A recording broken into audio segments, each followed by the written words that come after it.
Când vorbim despre ortopedie și traumatologie, precizia actului chirurgical și recuperarea rapidă a pacientului sunt esențiale. La 2 ore cu avionul, în cadrul spitalului VPK din Viena, o echipă de experți austrieci cu mii de intervenții anual oferă soluții la toate problemele sistemului musculoscheletar. We have developed new designs of shoulder prosthesis and in combination with minimal invasive surgical procedures we can guarantee to the patient a quick recovery and full return to a normal shoulder motion after those operations. Expert în chirurgia minim-invazivă a umărului și genunchiului, profesorul Mark Schurz este unul dintre cei mai experimentați traumatologi sportivi din Austria. We have two big possibilities what we can do after knee injury.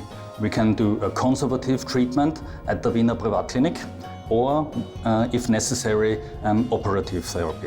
Profesorul Rudolf Schabus este specialist în tehnici artroscopice de reconstrucție a cartilajului articular al genunchiului. Most patients who come to me has a meniscus problem, a cartilage problem, where the exact investigation should be done, which is possible here in the Vienna Privatklinik.